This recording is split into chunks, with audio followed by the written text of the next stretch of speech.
is nothing exceptional about the people in these stories. Each have traveled a different road, but because of Jesus Christ, they have all arrived at the same destination: forgiven. Forgiven, I am not alone.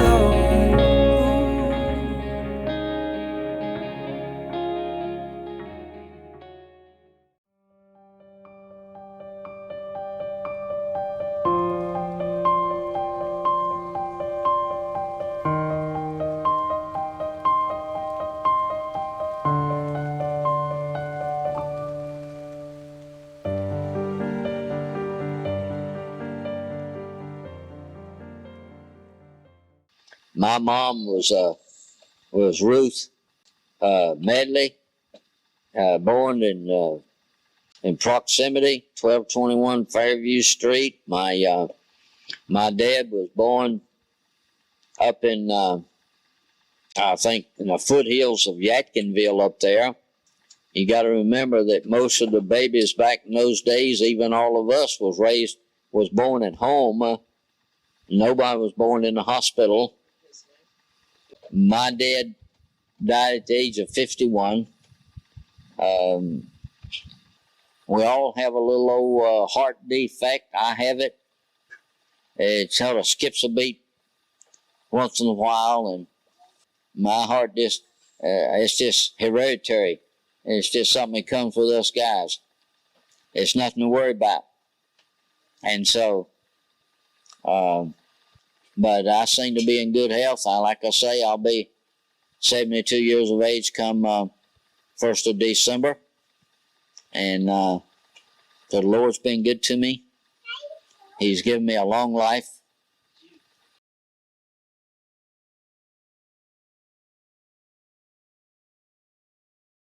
(1941) December the 7th, when the Japs bombed Pearl Harbor, we had been over there to Spring Valley picking up persimmons.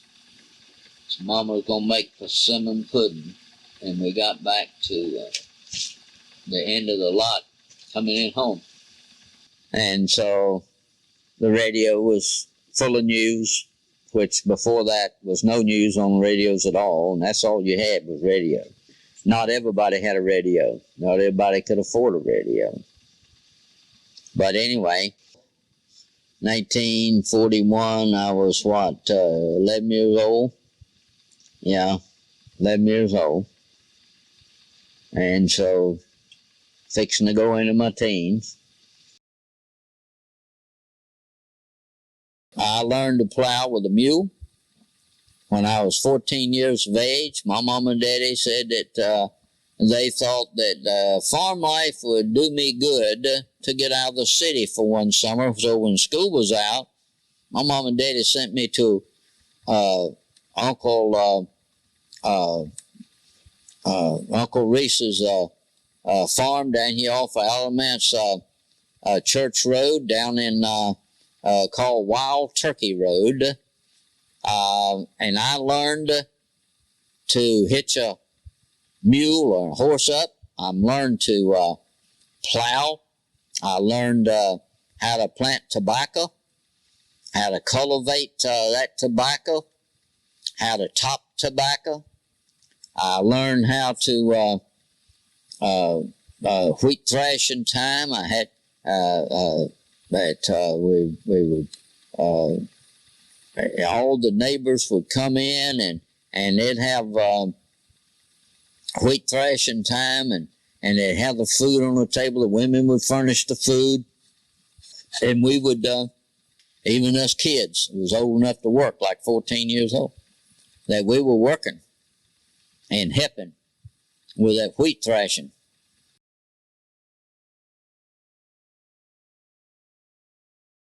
Went to the Y 3 times a week, Mondays, Wednesdays, and Fridays.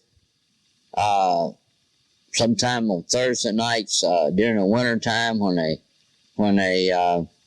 would crank up the like club nights. They would have clubs, and we would compete with each club and have games and things. And then on Saturday mornings, it'd always be a basketball there at the Y, swimming. And I was too young for World War II, so I stayed here and going to school. And after school, I'd go downtown, and Ideal Laundry had a shoe shine stand on North Elm Street where they took in soldiers' clothing, and they were cleaners or laundry. And they would had the shoe shine stand out there that charged 5 cents for the shine, which they got.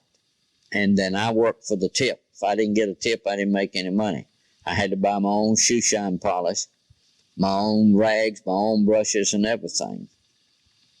But even at that, in those days, which was big money to a little old kid in his teens, was I'd make lots of days after school from, this was in the summertime basically, I'd make anywhere from $15, $16, $17 from the time I got there after school was out. School was probably out about 3 or 3:30 in the evening.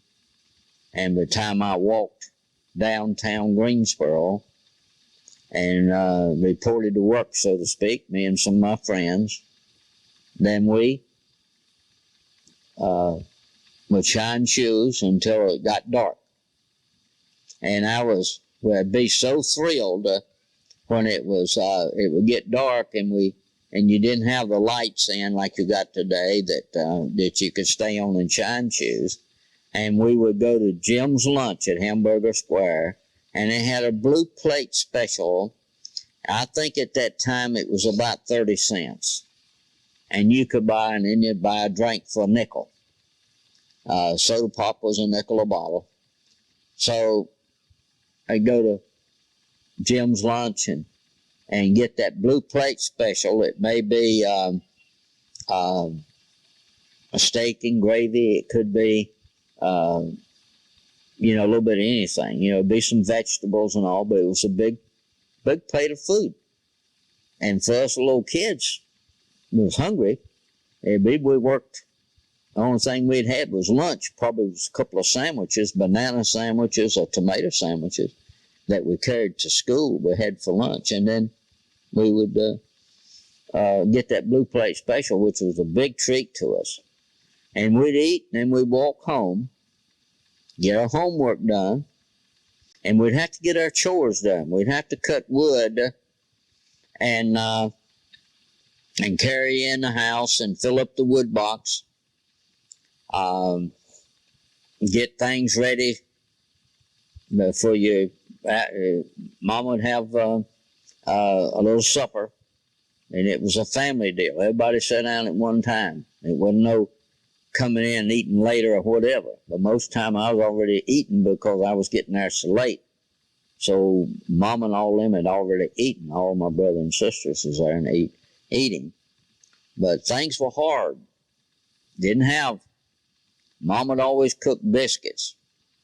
And had biscuits left over, then in the morning for breakfast, what we would do is take the knife and slice the biscuit open, put some butter on it and brown sugar, and put it on a sheath pan and put it into the oven, which was a kerosene stove that we cooked on for part-timer until we could afford a different type of wood stove. A lot of people had wood stoves, and it was good cooking. But you never threw nothing out. You didn't waste nothing. We would go to the Clegg's Bakery down off of Lee Street and you could buy a huge bag of day-old cakes, cookies, bread, mostly bread, but it was a real treat when they threw the cake in there. And a lot of times you get oatmeal cookies and stuff like that. It may be a day old, but they had what they call a honey bun. Us kids really loved them honey buns. Boy, we'd fight for them honey buns. and I had a little old red wagon, and I'd pull that little red wagon all the way down Lee Street to Clegg's Bakery on Druid Street. Right off of Druid Street there, next street over. I can't remember the name of the road. Anyway, it don't exist today. And people be lined up, getting that day old bread and stuff. Oh, when I first started doing it, I was probably 7 years of age. And this went on till even during the war years. There was no danger of that we have today. You could walk and go anywhere you wanted to by yourself. Nobody attacked you. Nobody tried to hurt you in any way. And you had a lot. Kids had a lot of freedom back in those days. We sort of had to bring our own selves up because there was big families. A lot of families had 10 and 12 children. Everybody had gardens. You raised everything you could, corn, potatoes, radishes, you name it, carrots, whatever, and beets and all, and you canned everything you could. Everybody had apple trees, pear trees, damson trees, cherry trees. For Christmas, there wasn't any, the only nuts that you got was hickory nuts off the hickory nut trees and walnuts off of walnut trees. You may get just 2 or 3 pieces of little old Christmas candy that your parents can afford to buy. But there wasn't any jobs. A person couldn't find a job. People were called hobos because they were on the trains, hopping trains and running from city to city, state to state, looking for work. When the war came along in 1941, even though the war is a bad thing, it was a good thing for the economy because it put people to work.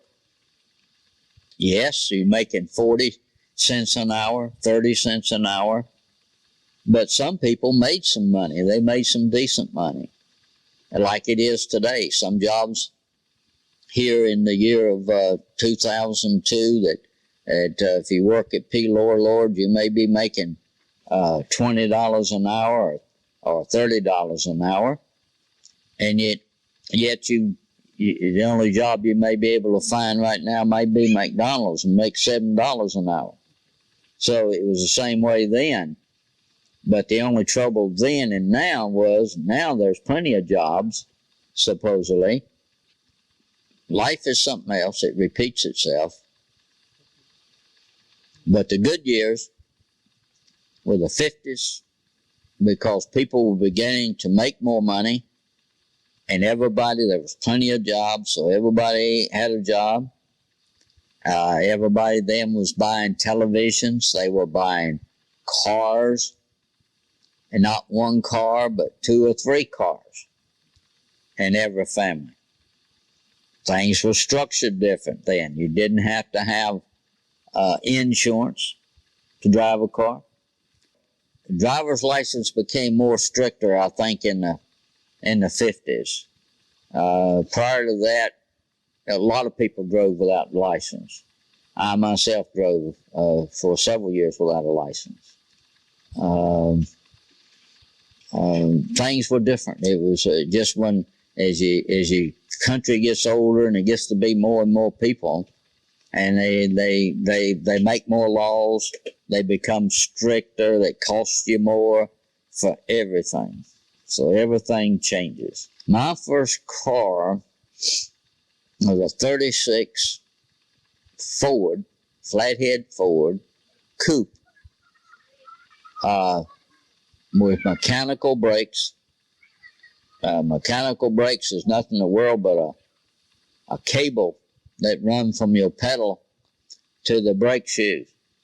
And if the cable would stretch, and sometimes you'd try to put on brakes and it wouldn't stop, you open the door and drag your feet, try to stop the car, and this sort of thing. There was a lot of fender benders back in those days, but Yet the speeds, you didn't drive the speeds that you do. Most of the speed around everywhere was 30 miles an hour, 25 and 30. And of course, this increased over the years. And there was a lot of, this was a dry county. There wasn't any whiskey, or you could buy beer, but not on Sunday. And, but there was plenty of bootleg liquor. They had liquor steals all across the state, and you could buy all kind of whiskey. And then the state puts out their own ABC stores and starts selling the whiskey, and they put the guys with the steals out of business. I tried it one time. I didn't like it. It was too strong for me. I just didn't like it at all. In fact, I didn't like whiskey. I tried whiskey several times, and with my buddies, we'd all go experiment, you know. And we'd try it. I didn't like it. Now I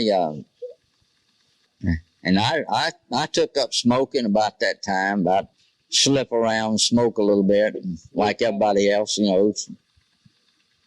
But you didn't have all the meanness that you got today. You didn't have. Everybody helped everybody. Nobody locked the doors. Everybody come and go. They'd help each other. If someone, there wasn't such thing as a nursing home. The women in the neighborhood would pull together and set up with a person and help nurse them back to health or until they died.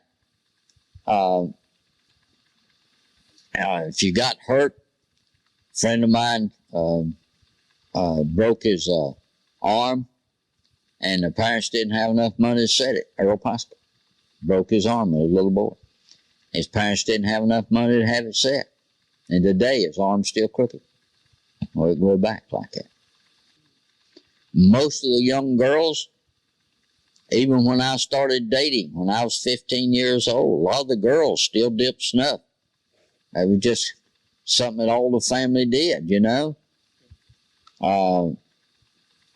If I dated one that dipped snuff, I don't know about it. I didn't want to. It turned me off. I didn't want to kiss a girl dipping snuff. But, but there's a lot of the girls, young girls, pretty girls, dip that snuff. And just like a lot of the girls that smoke today, instead of dipping this, they smoke, and this sort of thing.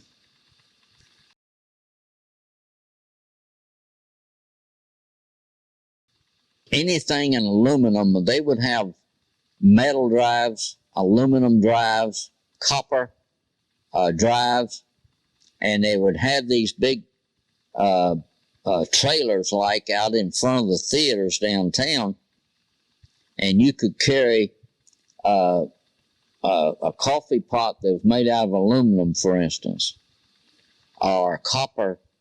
There was a lot of copper back in those days, things made out of copper. Copper pans and buckets and things, and you could take that and you could get in. They let you in the movie free. Us little boys, we would. There was a couple of foundries right there close by, and of course that stuff was heavy. You know, we'd go over and try to pick up the biggest piece of steel we could find and haul it to the theater so we'd get in the movie. If there was an automobile shop and they was throwing metal car parts out the back door and a pile of it back there, and we would actually go up there and steal them parts, steal the metal, whether it be a tire rim, something we could carry off as little boys, take it uptown and get in the movie free. And those were days. Those were. We didn't know what was going on. You know, we seen that we didn't have television. There wasn't no television back in those days, so you heard on the news report about 5 or 6 o'clock in the evening, and basically, you know, what was going on. But the newspapers would give a map and where the war was at in Europe, where the war was at in Japan and the Pacific. And so, but all these places were just Greek to me. I never heard of them. I never heard of Hitler. I never heard of Germany. You know, you didn't, you lived in your own little state of North Carolina here in the county of Guilford and city of Greensboro. And you very seldom went anywhere. You very seldom went out of it. If you were lucky enough to have a car, yeah, you could drive to High Point or someplace like that. They didn't go very far. So I've seen Greensboro change from a lot of, there was a lot of horses back in those days. A lot of, the automobile was really getting popular, you know, and it was getting to be less and less. But there were a lot of people from the farmers, for instance, that would bring their wares down to Hamburger Square, corn and apples and peaches and what all they had, and would put it in boxcars and ship it up north and sell it. And the farmers then could buy their plows and their products that they needed for the farm from Odell Hardware Company in those days. They were barter traders back in those days. And there was a lot of that went on back in those days. People, no, my immediate mom and daddy never owned a horse, but their parents did. They had horses. People had gardens back in those days that were plowed with horses or mules. They didn't have tractors. Couldn't afford them.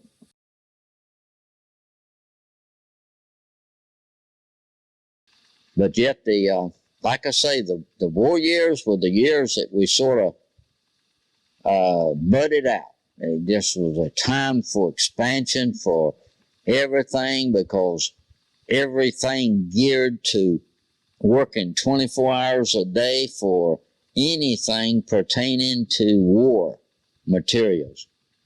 And they had the war factories that were in Greensboro. We made parachutes down here on South Elm Street at Carter Fabrics. We made, Bluebell made all kind of stuff for the military. And then around these plants, you always had soldiers with their rifles and guarding them and this sort of thing. I never could understand why. I didn't feel like we was ever in any danger. But I guess they had to put some soldiers somewhere to do something, so they had them standing guard duty around the factories around Greensboro.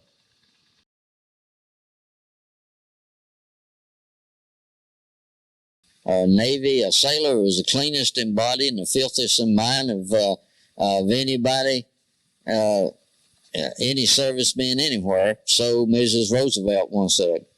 And that's about true, because a sailor had to sleep facing a man's feet. He had like hammocks before we got the racks that had a little bit of spring on it that would help you stabilize and sleep in one place. But you was stacked up 5 high, usually 4 or 5 high. It was like a hammocks. But they were, later on, they were like bunk beds, you know, and they were stacked up. But it was all on metal and post and everything. And sometimes the water would get so rough that you'd have to take straps and put across your leg and across your chest so you wouldn't fall out of your rack trying to sleep at night. The ship would be tossing so bad. So when I left to go in the Navy in October 1948, I had never heard of television.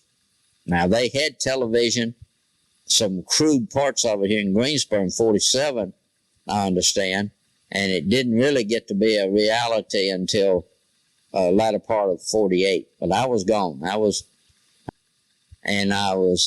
seeing my first television in California. Went through basic training in San Diego Naval Training Center. And was there during the Christmas of 1948. After graduation, came home for 14 days leave. Reported back for duty there at San Diego.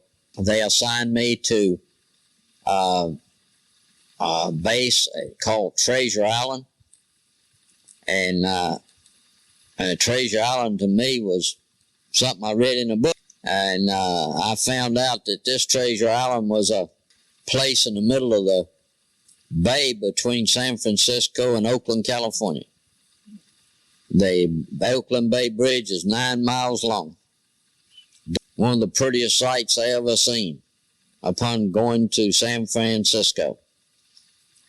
I was there on the base for only a short time. I went to my commanding officer and I said, I joined the Navy to see the world. And I says, I have seen this part of Oakland, California, and San Francisco, California, and Treasure Island. I'm ready to go aboard ship. I want to go to sea. He said, son, most of these men have been here 2 and 3 years, never been on a ship. He says, I can't promise you anything, but I'll see what I can do for you. So a couple of days later, I was looking on the bulletin board, and there my name was, a report to the ship called USS H.W. Butner, AP 113, at Hunters Point, San Francisco. I went and asked some of the guys, where's Hunters Point? What are they talking about? They said, it's a shipyard, naval shipyard, and your ship is there being overhauled. And I checked out of the post office and the hospital. You check out of all these places, they have to sign off on you for your transfer. And boarded a bus with my sea bag and everything that I had right there in that sea bag. And they took me to Hunters Point, San Francisco, and didn't see my ship. There was a lot of ships over there, and I was walking up and down looking for my ship, and they said, I started asking, and they said, I think she left this morning. And he said, let's see here. That's her. She's sitting out there in the middle of the bay. She's loading ammunition.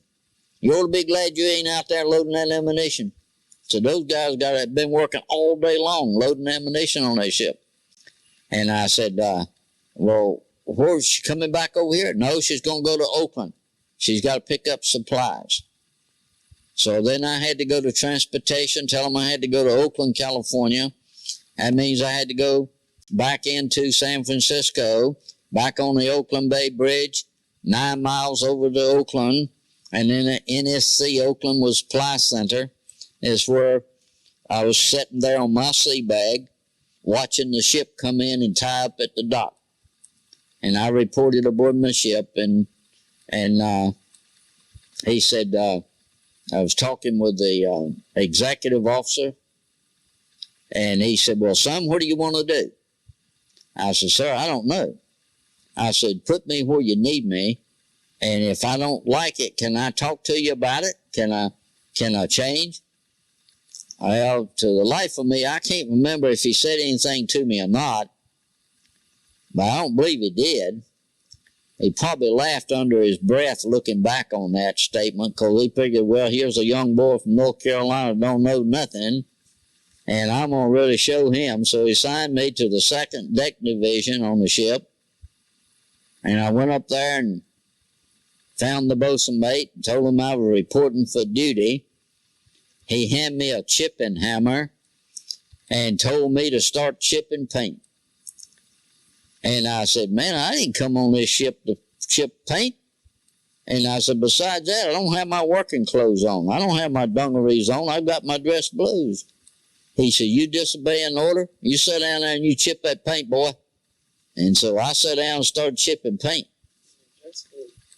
And I'll tell you this, that for a month after that, I threw a lot of them chipping hammers out in the middle of the Pacific. I got so tired of chipping paint. But I found out what I'd like to do, and that was be a storekeeper. So I put in for storekeeping, and every morning, it wasn't an easy task to get assigned to storekeeping. I found out later that you had to have someone to trade with you. It's the only way you could get in. And I had made friends with a couple of guys there in supply, And one of them told me, he said, I got less than 6 months to do, and I'm getting discharged. He said, you didn't have my job. He said, I'll trade with you. You put a chit in and for transfer, and I'll take your job on the deck force, and you take my job in supply. And I was a good friend. And we traded. And I reported into supply. They assigned me to GSK, General Stores. We had to keep a 90-day supply aboard ship at all times.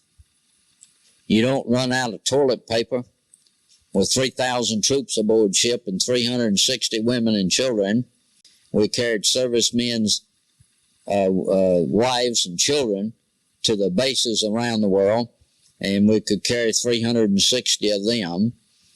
And so I was taught the ropes of how to be a good storekeeper by a chief petty officer that was there at Pearl Harbor in the submarine corps, and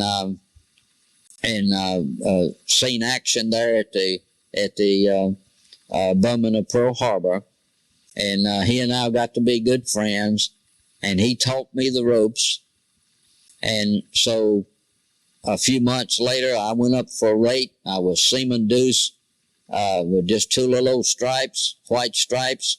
I went up for Seaman, gave me 3 little old white stripes, and then 6 months later, I went up and took the test and made 3rd class storekeeper, 3rd class petty officer. Well, when you get that rate, back in those days, I don't know how it is today, but you're set. They can't put you back somewhere else. Your job designation is set.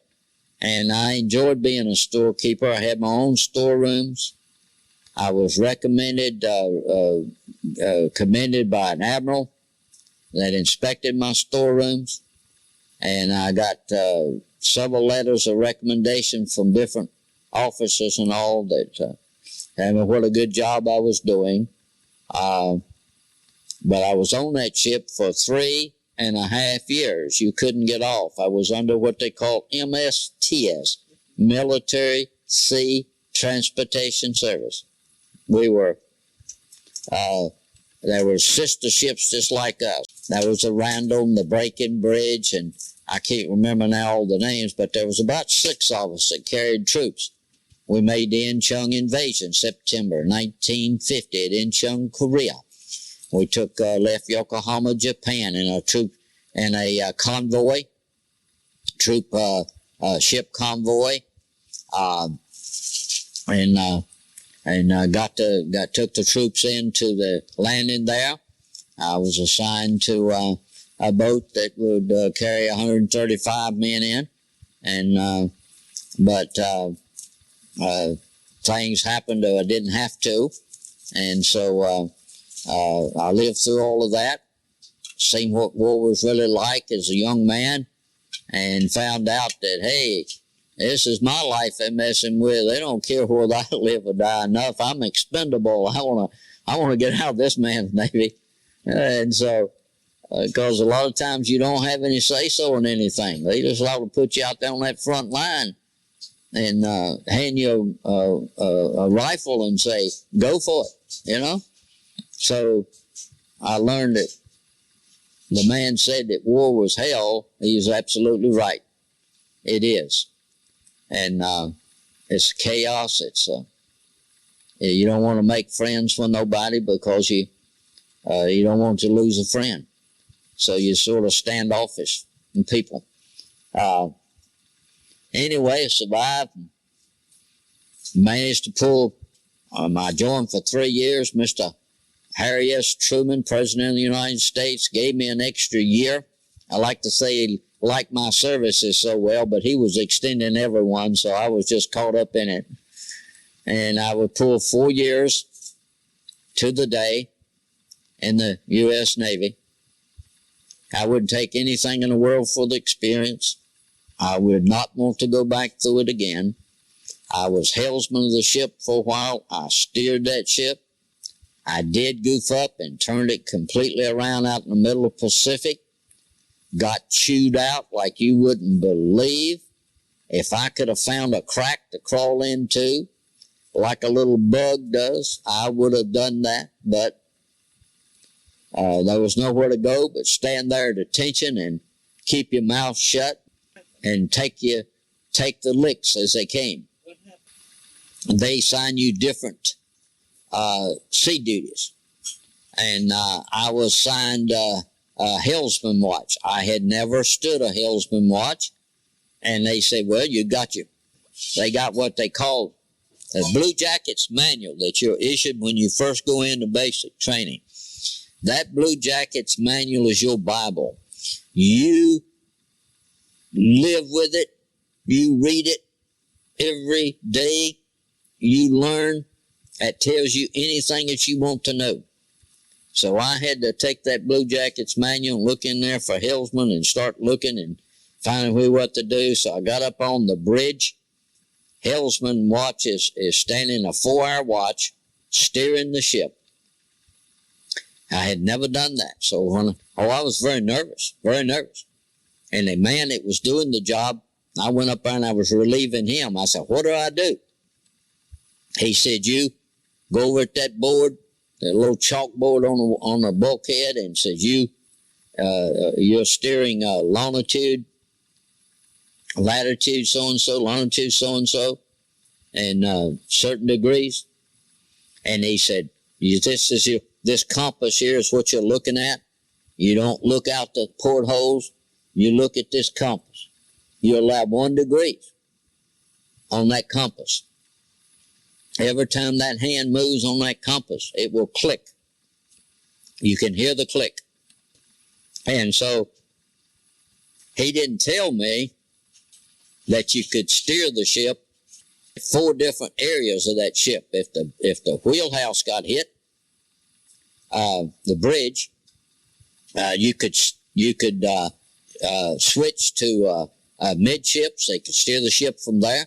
You could go to after steering. You could steer the ship from after the fantail back to the backside of the ship. Or the flying bridge. They had a flying bridge there. You could steer the ship from up there. So you can switch to any of these places. So the wheel that I had, there was a brass cog in the center. And they didn't tell me that it worked loose. And always keep your hand down there and just push it back in. You'd have control. No one told me. But I learned the hard way because that brass cog came loose, came out of there. The wheel that I was steering with was completely loose. I was making no difference in the ship's course at all. And that compass was saying click, click, click, click, click, click, click, click, click, click, click, click. And it was turning that ship clear around out in the middle of the Pacific. We weren't close to anything. There wasn't any danger of hitting anything. But had we been in a convoy or a ship close by, I could have put everybody in danger. And boy, they let me know that. But I learned the hard way. But that seems to be my life. I learned the hard way about a lot of things. I stood many watches up there plenty of times. Once you learn all the ins and outs, it was just snap. It's just something you just go do and you didn't pay attention to it. That was your responsibility. That's the way the service is. They don't tell you everything. You knew you were in trouble, and you knew that you'd like to be somewhere else at that particular time. But for the biggest part, I had good officers that I worked for.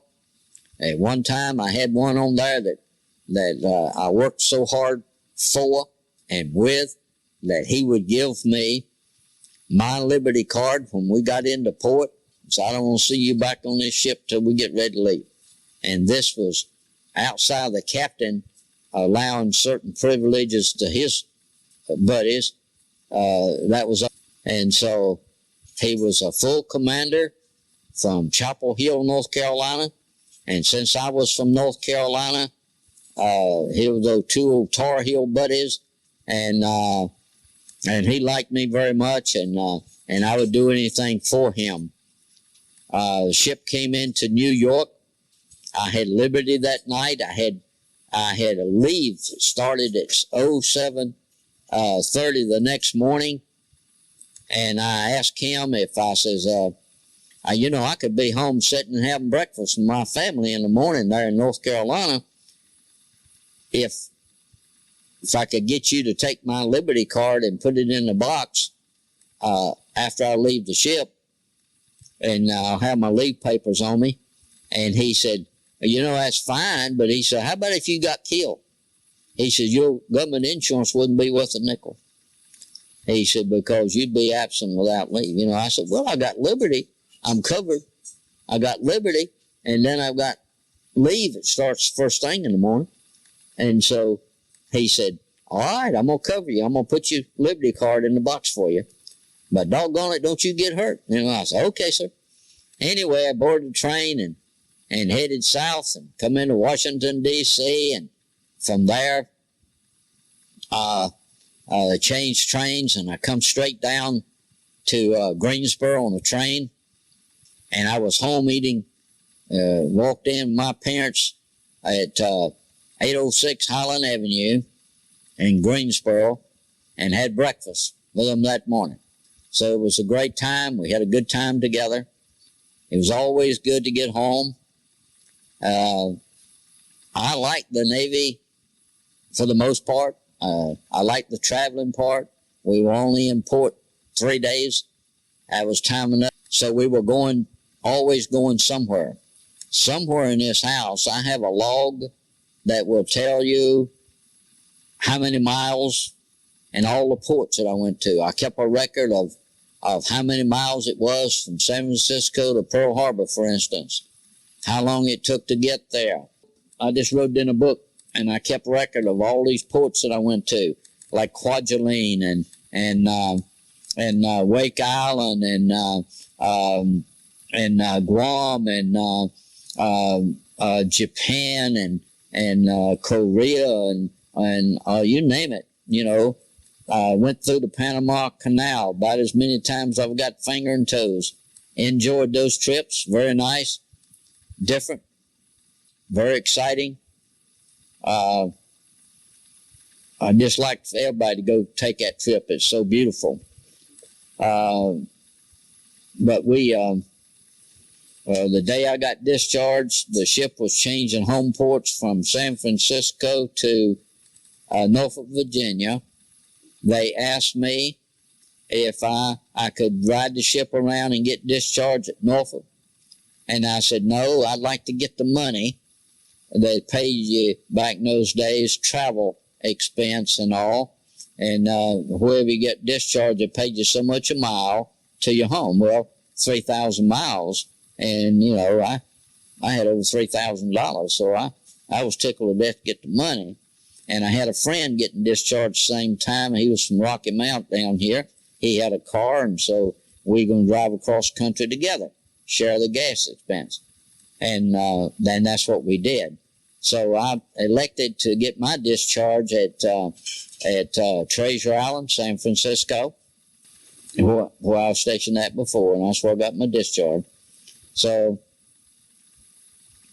came out and had plans to go back into, wanted to go into civil service. Had the paperwork all fixed up, and they did that for me when I was getting my discharge. I told them, he said, what are you going to do, son, when you get out? I said, I don't know. I just know I want out. I've had enough. 4 years is enough for me. And he said, is there any part of the country or world you'd like to go to? I said, yeah, I got a little Fraulein over yonder in Germany. I said, I would like to go back over there.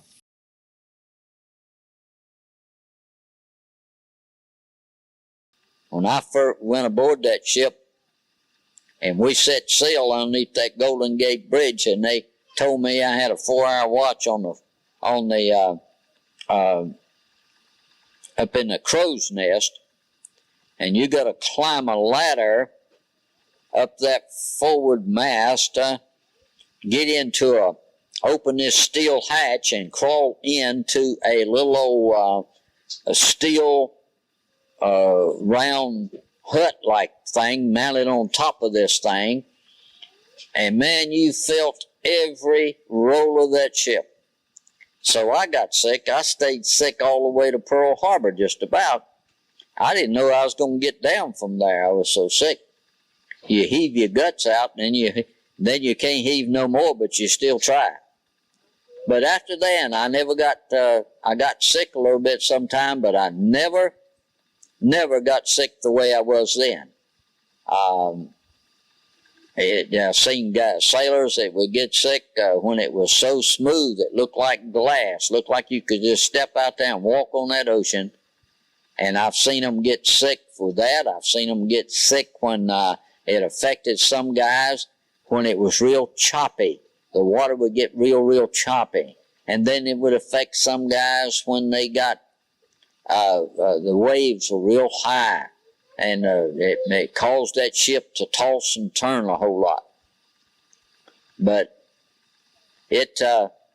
different people, some people it never affected anybody. When we left Japan going to Korea for the Incheon invasion, we run into a typhoon. And we were in this ship convoy.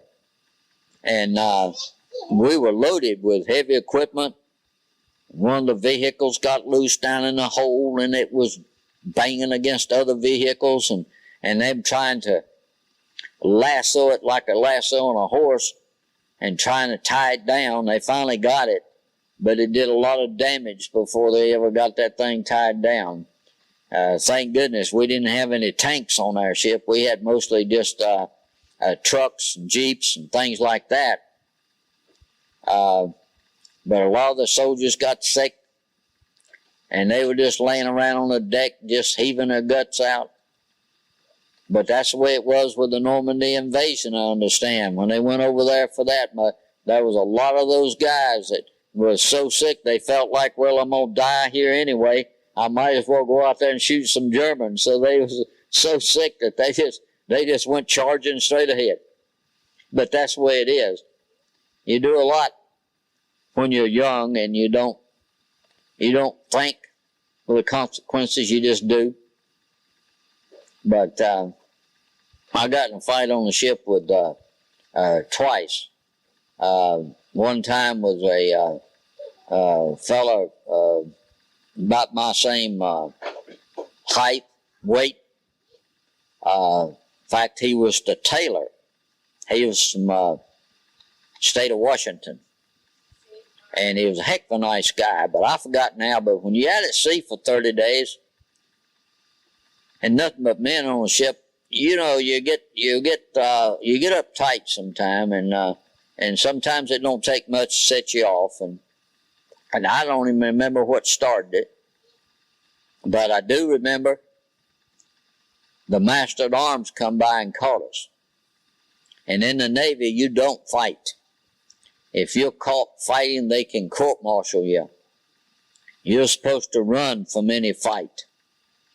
Or if he backs you in a corner, you're allowed to fight your way out. But we weren't in a corner. We were in a passageway. In the passageway of the ship, you might as well be in a corner. You don't have room to do nothing. But anyway,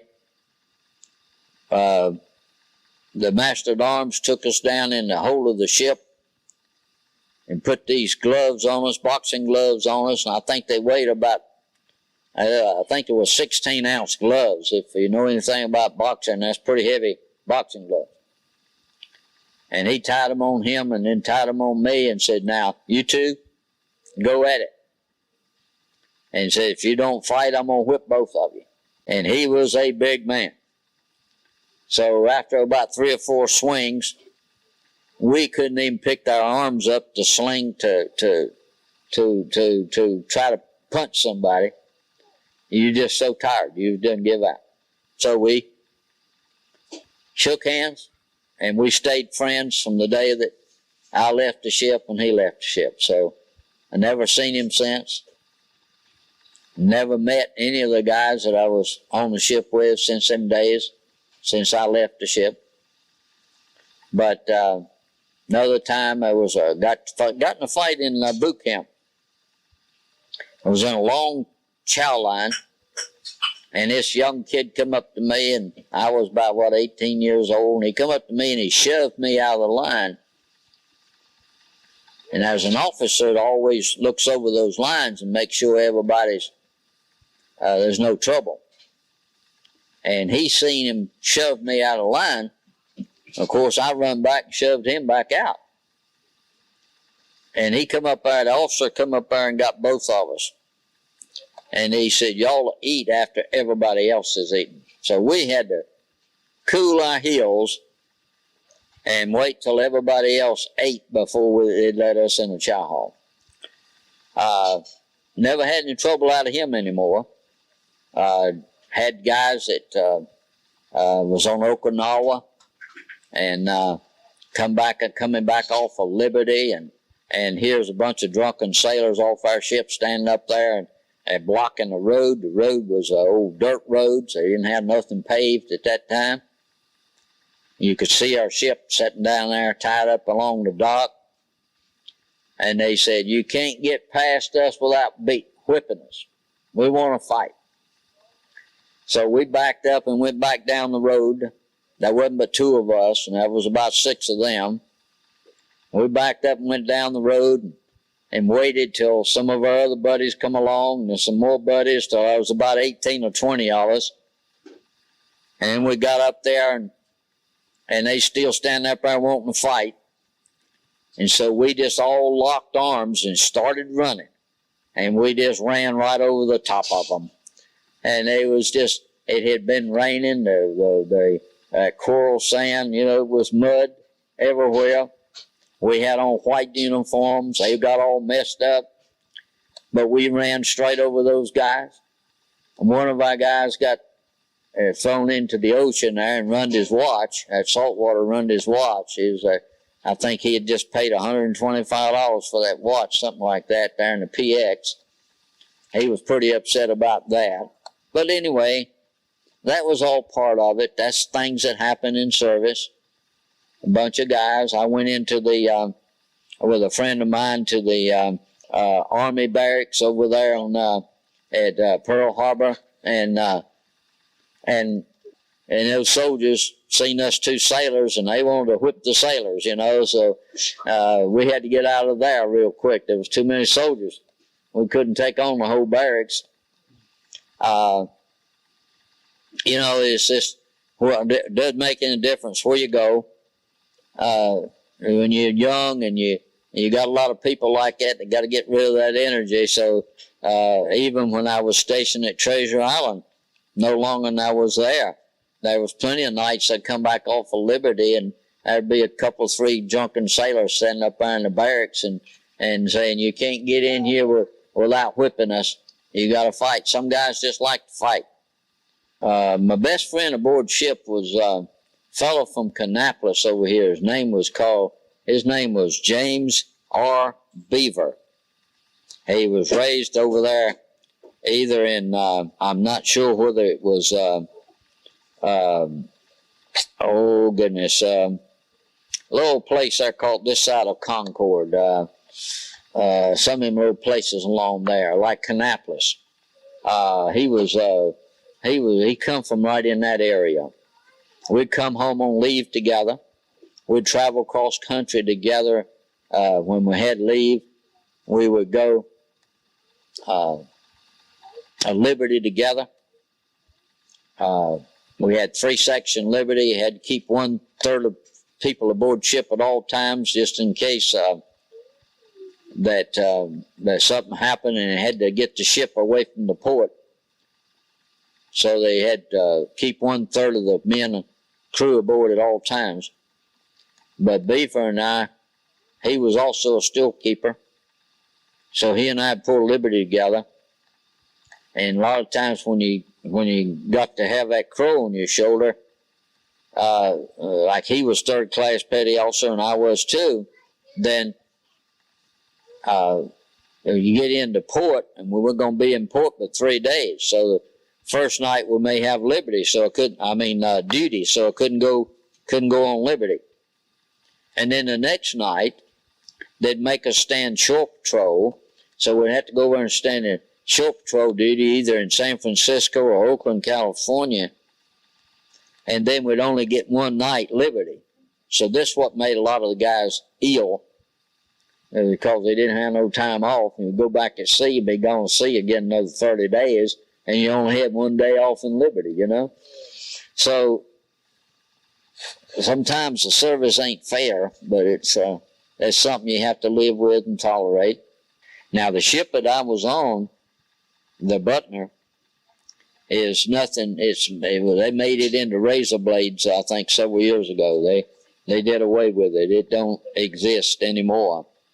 A lot of these old ships, they just sit around after they decommissioned, and they're no good anymore.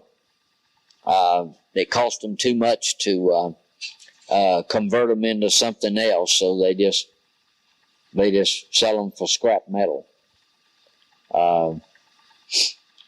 I'd like to really go aboard my ship again. I think I could still, after these many years, I can close my eyes and walk from compartment to compartment aboard that ship.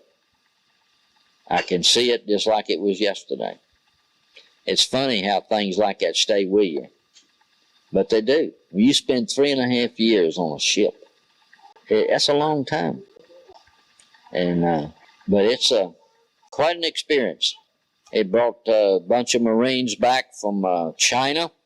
The China Marines that left China was the last contingent of Marines when the United States government was trying to get the Japanese to surrender that was in China. The Japanese would not surrender to the Chinese because the Chinese, they had treated the Chinese so bad that they wouldn't surrender to them because the Chinese wanted to treat them the same way. And so the Mr. President Truman had to send the Marines in there to get the Japanese to surrender. And so we brought those Marines back on the ship from China. That was right before the communists took over in 1948. I worked for 42.5 years with Odell Hardware Company, retired, and I seen that Odell was the second oldest company in Greensboro, Lindley Nursery being the oldest. I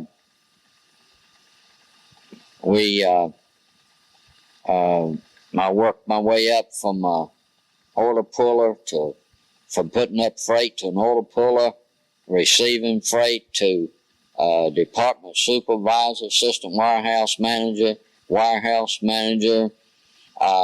to got bought out, and they took the job away from me, but they didn't want to fire me because of the years I've been there, so they put me in the office, and I was cranked up telemarketing for a while, and then did a couple of other odd and end jobs, and then they put me in customer service.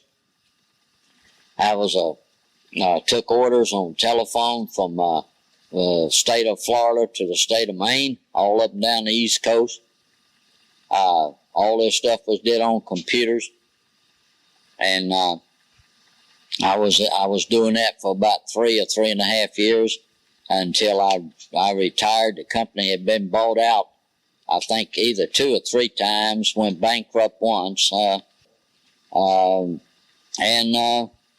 anyway, I'm retired. I'll be 72 years old come December 1st. 2002, just another 10 days or so. Getting older.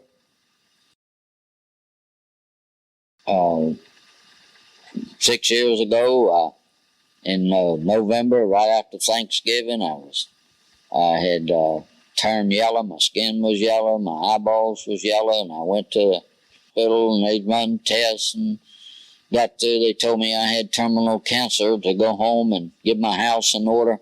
I didn't have long to live, and the Lord healed this old boy from the bottom of my feet to the top of my head from liver cancer.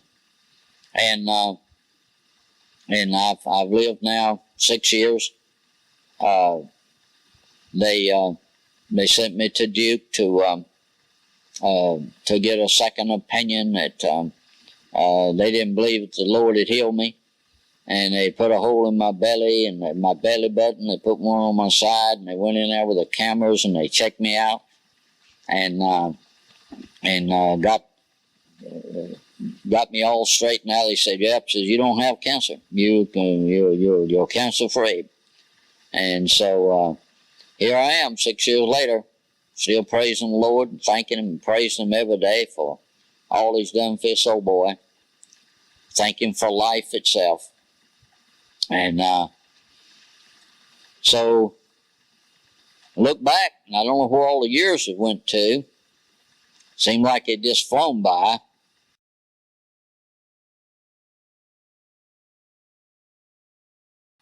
We got married November the 11th, 1955. Still married today. And this is November the 12th in year 2002. And still married today. 3 children, 2 boys, 1 girl. Byron Shore is a missionary in Brazil. Stuart is works at security at the airport, and Donna has a job local here. And anyway, we live here in Pleasant Garden, at 515 Garden Loop Road, Pleasant Garden, North Carolina. I got 2 lovely granddaughters. One of my son Byron is a missionary in Brazil. And they have a prettiest little girl named Simha Shalom Shore. And I have another granddaughter by my daughter, who is Donna Ruth Shore, a child. It's her name is Jaza Shore, and Jaza Anderson, I'm sorry. And but she's now 4 years old. Simha is be 2 years old coming up next month, and just getting older. Just looking each day for the Lord to use me in some way, some capacity. And I ask Him every day in my prayers to take and use me, lead and guide and direct me, and help me, Father, to be that servant and that child that He wants me to be. So we're here to serve You. And that's all I want to do, is serve You.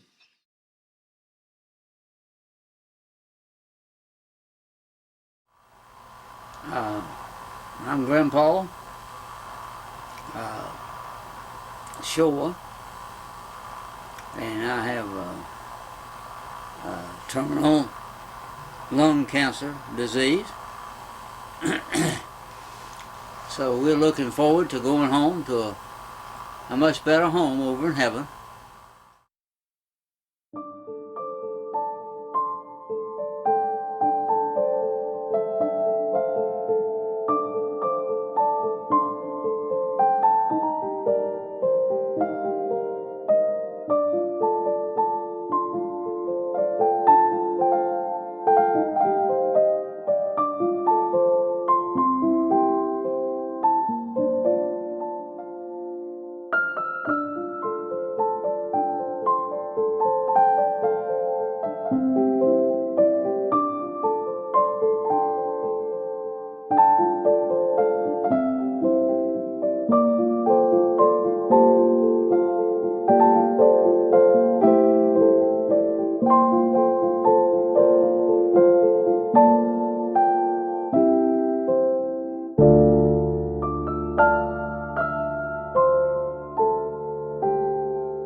Forgiveness, oh, I won't let it go. Help my eyes see grace poured out from heaven's throne.